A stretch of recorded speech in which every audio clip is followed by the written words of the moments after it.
Hello student, আমি সোহান কুমার নায়ক। আজকে my student চ্যানেলে তোমাদের স্বাগত। যারা নতুন এসছে আমার চ্যানেলটিকে সাবস্ক্রাইব করবে। আজ প্রফিট লসের 5 নম্বর ক্লাস। তোমাদের ক্লাসটির পিডিএফটি তোমাদের ডেসক্রিপশন বক্সে দেওয়া আছে, গুগল ড্রাইভও দেখতে পাবে। আবার আমার টেলিগ্রাম একটা আমি চ্যানেল খুলেছি নতুন, সেটাতেও তোমরা দেখতে পাবে। আজের ফার্স্ট অঙ্ক দেখো, পুরোর মতনই ম্যাথগুলি আগে খাতায় তুলে নিও, তারপর স্টার্ট করবে। ফার্স্ট অঙ্ক দেখো, এক ব্যক্তি 50টি কলম ক্রয় করেছে, প্রতিটির দাম কিন্তু 50 টাকা করে। তাহলে একটি কলমের দাম যদি 50 টাকা হয়, তাহলে 50টি কলমের দাম কত হবে? 2500 টাকা। তাহলে 50 ইন্টু 50, 50টি কলমের দাম কত দেখো, পার পিস কলমের দাম 50 টাকা করে, তার টোটাল দাম হচ্ছে 2500 টাকা। এবার উনি কি করছেন দেখো, 40টি 5% ক্ষতিতে তিনি বিক্রি করেছেন। তাহলে 40টি কলমের দাম কত? 40 ইন্টু 50, 2000 টাকা। 2000 টাকার উপর 5% লস হয়েছে। তাহলে 5% লস মানে কি? 95/100। তাহলে তার 95 ডবল হচ্ছে 190 আর একটা শূন্য, তাহলে 1900 টাকায় বিক্রি হয়েছে। তাহলে অ্যাকচুয়ালি তার 40টি কলমের ক্রয় মূল্য 2000 টাকা, কিন্তু 5% লস হওয়ার জন্য 1900 টাকায় বিক্রি হয়েছে। তাহলে পড়ে আছে মাত্র 10টি কলম, কিন্তু তার লাভ আবার 10% করতে হলে বাকি কলমগুলি শতকরা কত লাভে বিক্রি করতে হবে দেখো। বাকি কলম যেগুলো আছে দেখো, 10টি কলম পড়ে আছে, 40টি কলম বিক্রি করেছে। তাই 10টি কলমের দাম তো এমনি ক্রয় মূল্য কত? 500 টাকা। 500 টাকা আছে। এবার 2500 টাকার উপরে 10% লাভ যদি আমি করতে হয়, তাহলে 10% লাভ মানে 110/100, শূন্য শূন্য কেটে গেল। 25, 11 5 55, 5 6 5 এবং 22, 2750 টাকা। 2750 টাকা। 500 টাকার কলম 2750 টাকা তুলতে হবে। 1900 টাকা আমার অলরেডি উঠেছে। তাহলে 2750 থেকে 1900 বিয়োগ করে দাও, 850 টাকা তুলতে হবে। 850 টাকা তুলতে হবে। 850 টাকা কটি পেনের দাম হবে? 10টি পেনের দাম হবে। তাহলে এক একটি পেন 85 টাকা করে বিক্রি হবে। তাহলে একটি পেনের দাম কত? 50 টাকা। তাহলে 35 টাকা এক্সট্রা দাম বিক্রি হচ্ছে একটি পেন। তাহলে 35 টাকা এক্সট্রা দামে যদি বিক্রি হয়, তাহলে শতকরা লাভ কত? 35/50 ইন্টু 100, 70% লাভ। প্রথমে অঙ্কটা একটু ম্যাথটা বড় আছে, একটু প্রথম থেকে বুঝিয়ে দিই। 50টি কলম আছে, প্রতিটি কলমের দাম 50 টাকা করে। তাহলে টোটাল কস্ট প্রাইসটা কত? 2500 টাকা। এখন উনি 40টি কলম 50 টাকা করে, এই 50 টাকা করে দাম 40টি কলম বিক্রি করেছেন। 2000 টাকা যেটা দাম, সেটা কিন্তু 1900 টাকায় বিক্রি করেছেন। 5% লস হয়েছে ওনার। তাহলে 1900 টাকা যদি বিক্রি করেন, তাহলে আর 10টি কলম পড়ে আছে, যাদের দাম হচ্ছে 500 টাকা।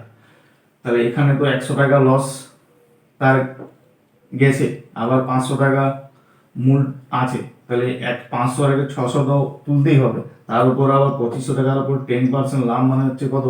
2750। তাহলে টোটাল 2750 আর 1900, 850 টাকা তুলতে হচ্ছে। এবার এখানে 500 আর 600 আর 250 টাকা তো আছেই এক্সট্রা, যেহেতু লাভ করেছে 10%, টোটাল 850 টাকা তুলতে হচ্ছে। তাহলে 850 টাকা 10টি কোণে তুলতে হবে। 10টি কলমের দাম 850 টাকা। তাহলে একটি কলমের দাম কত? 85 টাকা। তাহলে এক একটা কলম 35 টাকা লাভে বিক্রি হবে। তাহলে 35 টাকা লাভ মানে 50-এ 35, তাহলে 100-তে কত? 70% লাভে বিক্রি হবে পার পেন। তাহলে ওভারঅল তার 10% লাভ হবে। নেক্সট অঙ্ক দেখো, এক ব্যক্তি তার দ্রব্যটি বিক্রি করার বিক্রয় মূল্যের উপর 20% ক্ষতি দেয়। তাহলে আসলে তার শতকরা ক্ষতি কত? বিক্রয় মূল্যের উপর 20% লস যদি হয়, তাহলে ক্রয় মূল্যের উপর সবসময় কিন্তু ক্ষতিটা আরো বেশি হবে। বিক্রয় মূল্যের উপর যদি লাভ 20% হয়, তাহলে ক্রয় মূল্যের উপর লাভও বেশি হবে। ক্রয় মূল্যের উপর যাই হোক না কেন, বিক্রয় মূল্যের উপর যাই হোক না কেন, ক্রয় মূল্যের উপর ক্ষেত্রে করতে গেলে জিনিসটা একটু বেশি হয়। তাই 20% ক্ষতি হয়েছে, 20% লসের অর্থ কি? 20% লসের অর্থ কি এটা একটু জানতে হবে। তাই 20% লস এসপির ওপরে, যে বিক্রয় মূল্যের উপর 20% লস হলে কি হয়, সিপিটা কত হয় আর এসপিটা কত হয়। তাহলে এসপিটা যদি 100 হয়, সিপিটা 20% লস মানে 80 হয়, তাহলে 80তে কত লস হয়েছে, 20। তাহলে 80তে যদি 20 টাকা লস হয়, তাহলে 100তে কত লস হবে, 20/80 ইন্টু 100, 25% লস। তাহলে আমি তো একটু আগে বললাম যে বিক্রয় মূল্যের উপর 20% লস হলে ক্রয় মূল্যের উপর লসের পার্সেন্টেজটা কিন্তু বেশি হবে সবসময়। 3 নাম্বার অঙ্কটা, এক ফল বিক্রেতা 10 কেজি আপেল ক্রয় করেছেন 405 টাকায়, দেখা যায় 1 কেজি আপেল পচা বার হয়েছে। তাহলে পচা যেহেতু বার হয়েছে, তাহলে 1 কেজি নষ্ট হয়ে গেল, তাহলে 9 কেজির দাম 450 টাকা, এই 405 টাকা দাম হচ্ছে আর কি। 1 কেজি নষ্ট হয়ে গেলে তাহলে 9 কেজির দাম তার দাঁড়াচ্ছে 9×4 = 36, 9×5 = 45 টাকা পার কেজি দাঁড়াচ্ছে তার এখন কেনার দামটা আর কি। 1 কেজি যেহেতু নষ্ট হয়ে গেছে, 9×4 = 36, 4, 5, 45, ঠিক আছে। এরপর তিনি কেজি প্রতি বিক্রয় মূল্য কত যদি 10% লাভ রাখতে চান, 10% যদি লাভ রাখতে চান, তাহলে 45 টাকার 10% মানে কত, 110/100, মানে 49.5 টাকা পার কেজি।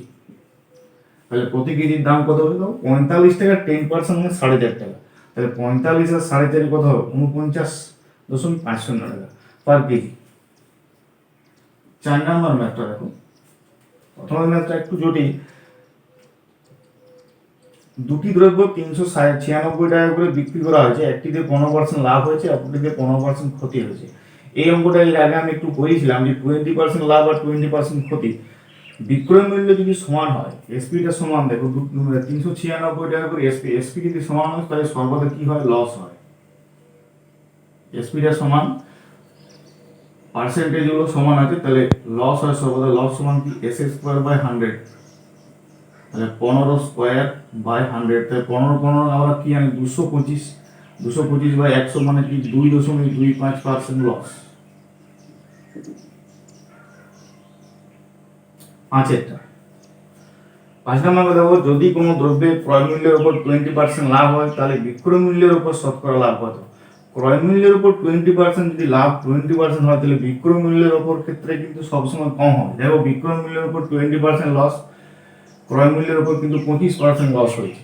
তাহলে দেখো বৃদ্ধি হয়েছে 20 থেকে 25। এখানে দেখো ক্রয় মূল্যের উপর 20% কি হয়েছে, ক্রয় মূল্যের উপর 20% লাভ হয়েছে, ক্রয় মূল্যের উপর 20% লাভ। ক্রয় মূল্যের উপর 20% লাভ হলে বিক্রয় মূল্যের উপর কিন্তু লাভটা কম হবে। তাহলে এটা এই ক্রয় মূল্যের উপর 20% লাভের অর্থ কি, ক্রয় মূল্য যদি 100 টাকা হয়, তাহলে বিক্রয় মূল্য কত, 120 টাকা। ক্রয় মূল্যের উপর 20% লাভ হয়েছে, তাহলে বিক্রয় মূল্যের উপর শতকরা লাভ কত। ক্রয় মূল্যের উপর 20% লাভ হলে ক্রয় মূল্য যদি 100 হয়, তাহলে বিক্রয় মূল্য কত, 120। তাহলে 120তে কত লাভ, 20 টাকা।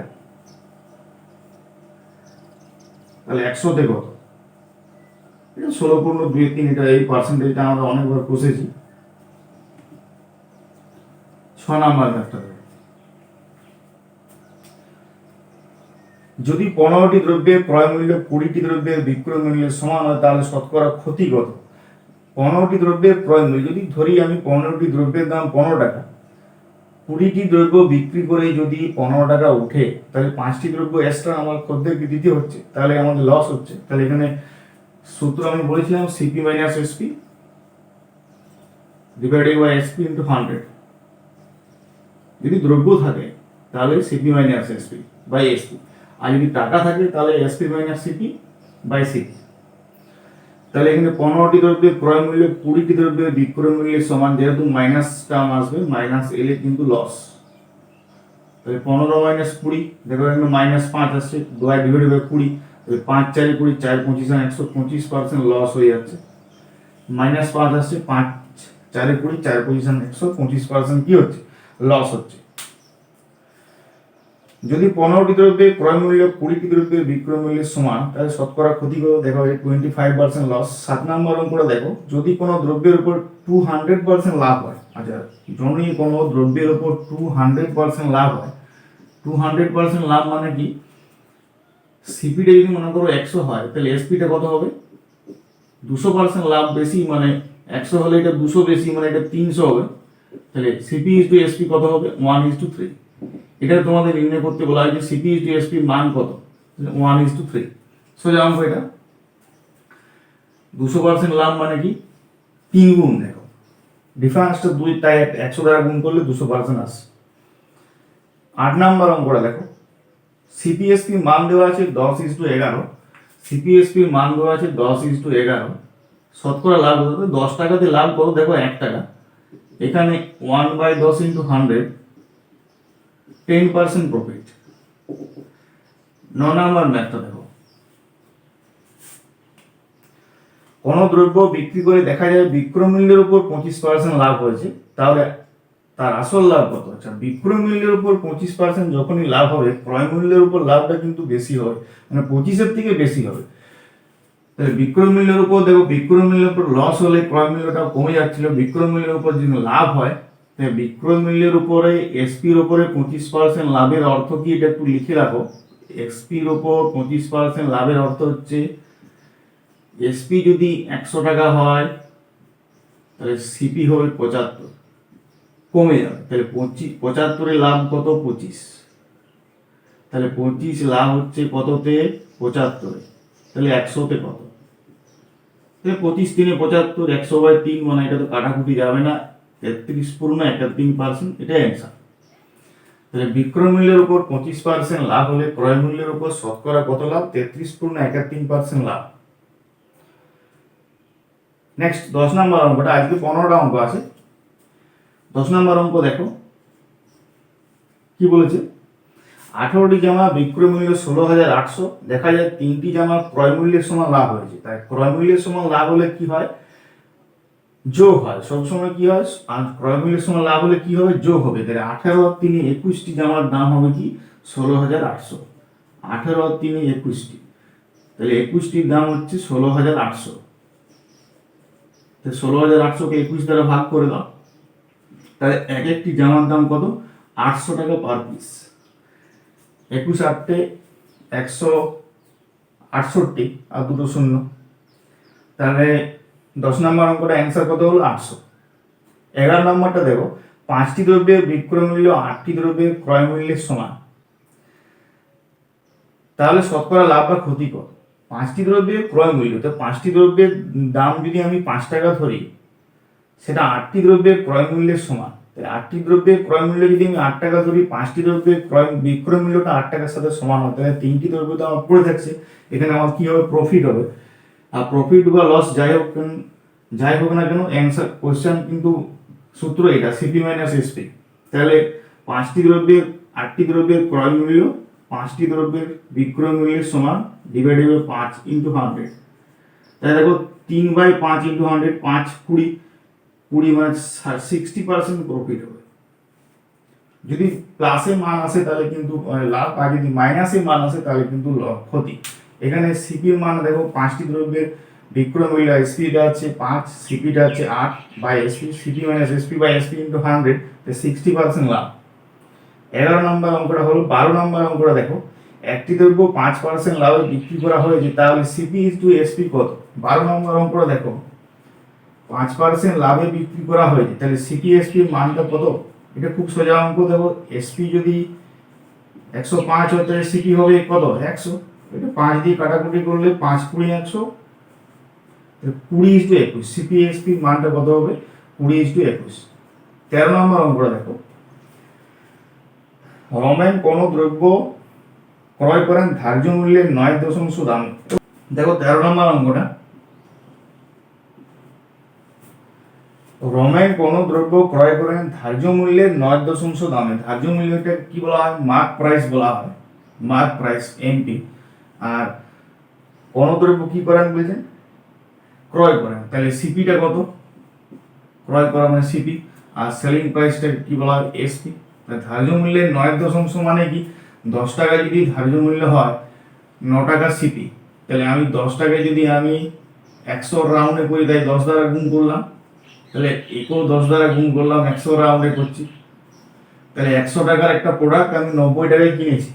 এরপর আমি কি করছি, ধার্য মূল্যের উপর 8% লাভ, ধার্য মূল্যের উপর 8% যদি লাভ হয়, তাহলে 100 টাকা কত পার্সেন্ট লাভে বিক্রি হচ্ছে, 8% লাভ মানে কি 108 টাকায় বিক্রি হচ্ছে, তাহলে এসপিটা কত হয়ে গেল 108। তাই দেখো 90 এ লাভ কত হয়েছে 108, মানে 18 টাকা লাভ হয়েছে। তাহলে 18 টাকা যদি লাভ হয় 90 এ, তাহলে 100 তে কত, তাহলে 18 5 90, 5 20% প্রফিট হচ্ছে। তাহলে দেখো কতটা প্রফিট হচ্ছে।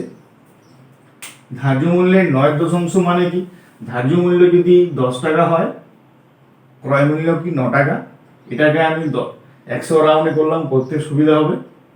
তাহলে 90 টাকা সিপি, এমপিটা হচ্ছে 100, এটার উপরে 8% লাভ মানে 108, 90 108 মানে 18 টাকা লাভ হয়েছে, 90 18, তাহলে 100 তে কত 20% প্রফিট। 14 নম্বর অঙ্কটা দেখো, এর আগে আমি করেছিলাম যে সবসময় টাকা সবসময় কোন দিকে হয়, বাঁ দিকে হয়, আর আর্টিকেল সবসময় কি ডান দিকে থাকে। এখানে দেখো এক বিক্রেতা ওয়াই টাকায় এক্সটি দ্রব্য এক্সটি পেয়ার ক্রয় করেন, আবার এক্স টাকায় ওয়াইটি ক্রয় করছে, বিক্রি করছি, লাভ ক্ষতির মান নির্ণয় করতে বলা হচ্ছে এক্স গ্রেটার দেন ওয়াই। তাহলে সবসময় টাকা কি বলেছিলাম বামে, আর আর্টিকেল ডান দিকে দ্রব্য। তাহলে এখানে কি বলেছে, ওয়াই টাকায় এক্সটি, আচ্ছা ওয়াই টাকায় এক্সটি দ্রব্য ক্রয় করছে, আর এক্স টাকায় ওয়াইটি দ্রব্য বিক্রি করছে। তাহলে এটা ক্রস গুণ হয় এইভাবে, গ্রেটার দেন লেস দেন স্টাইলে। তাহলে এটা ওয়াই স্কোয়ার আর এটা এস স্কোয়ার। তাহলে বাঁ দিকটা আমার কি হয়, সবসময় সিপি হয়, আর ডান দিকটা এসপি হয়। যদি লাভ করতে হয় তাহলে এসপির মানটা সিপির থেকে বেশি হতে হবে। তাহলে দেখো এখানে ওয়াই এর মান যদি এক্স এর থেকে বেশি হয় তাহলে কিন্তু লস, কিন্তু এক্স এর মান যদি ওয়াই এর থেকে বেশি হয় তাহলে কিন্তু কি প্রফিট। তাহলে এখানে দেখো এক্স গ্রেটার দেন ওয়াই বলেছে, মানে এক্স এর মান ওয়াই এর থেকে বেশি, তাহলে এসপি যদি সিপির থেকে বেশি হয় তাহলে কি হবে, আমার প্রফিট হবে। তাহলে কি হবে, প্রফিট হবে, লাভ হবে। তাহলে এখানেও সেই প্রফিটেই হয়েছে। তাহলে প্রফিট মানে কি, তাহলে SP minus CP by CP into 100। এখানে যদি 100টা নাও দেওয়া হয়, এখানে পার্সেন্টেজ চিহ্ন দিয়ে দিলে হয়, এটাই অ্যান্সার। এই কোশ্চেনটা অনেকবার পরীক্ষা পড়েছে, ডাইরেক্ট মনে রাখবে, এতটা ডেসক্রাইব করার কোনো প্রয়োজন নেই, এটা জাস্ট মনে রাখার জন্য আমি কষে দিলাম। যদি এক্স গ্রেটার দেন ওয়াই হয়, যদি এক্স গ্রেটার দেন ওয়াই হয়, তাহলে সবসময় মনে রাখবে যে এসপি গ্রেটার দেন সিপি মানে লাভ হয়ে যায়, তাহলে SP minus CP by CP. টাকা থাকলে কি হয়, SP minus CP by CP হয়। টাকা থাকলে, যদি টাকাতে থাকে তাহলে SP minus CP by CP হয় ইন্টু 100। আর যদি দ্রব্যতে থাকে, দ্রব্যতে আর্টিকেলে, যেটা আমি এর আগে তিনটা অঙ্ক করালাম, ওটা তখন সিপি মাইনাস এসপি হয় বাই এসপি। লাস্ট অঙ্ক আজকে দেখো 15টা অঙ্ক আছে আজকে। ক্লাসটি যদি ভালো লাগে অবশ্যই বন্ধুদেরকে শেয়ার করবে, আর ক্লাসের শেষে লাইক এবং কমেন্টটা মাস্ট।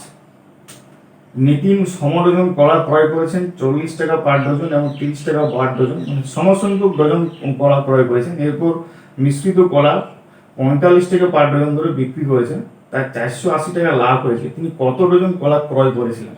তাহলে আমি ধরলাম যে তিনি এক্স ডজন করে কলা ক্রয় করেছিলেন, এক্স ডজন করে, এক্স ডজন করে কলা যদি ক্রয় করে, তাহলে প্রথম প্রকারের দাম হচ্ছে 40 টাকা পার ডজন, তাহলে এক্স ডজনের দাম হচ্ছে 40x। আর দ্বিতীয় প্রকারের দাম হচ্ছে 30 টাকা পার ডজন, তাহলে এক্স ডজনের দাম হবে 30x। টোটাল 70x টাকাতে, টোটাল 70x টাকাতে xx টোটাল 2x ডজন কলা ক্রয় করেছেন। এরপর x plus x 2x dozen কলা তিনি 45 টাকা পার ডজন ধরে বিক্রি করছেন, তাহলে 90x টাকাতে বিক্রি হবে। টোটাল 2x ডজন কলা 45 টাকা পার ডজন ধরে বিক্রি করলে 90x টাকায় বিক্রি হবে। তাই কিনেছিল 70x এ, বিক্রি করেছে 90x এ। তাহলে প্রফিটটা কত? প্রফিটটা হচ্ছে 20x। কিন্তু আবার দেখো ম্যাথে দেওয়াই আছে তোমাদের লাভ হচ্ছে 480 টাকা। তাহলে এখানে আমি বলতে পারি যে প্রফিট যেটা 20x সেটা 480-র সাথে সমান। তাহলে 0 0 কেটে যায়, x সমান কত? 24। তাহলে 24 ডজন কলা ক্রয় করেছেন উভয় প্রকারের। তাহলে এটা যদি 24 ডজন হয় তাহলে এটা 24 ডজন, টোটাল 2x ডজন। তাহলে 24 24 48 ডজন কলা ক্রয় করেছে। তাহলে তিনি কত ডজন কলা ক্রয় করেছেন? 48 ডজন। এটা অ্যান্সার। আর এই তো কই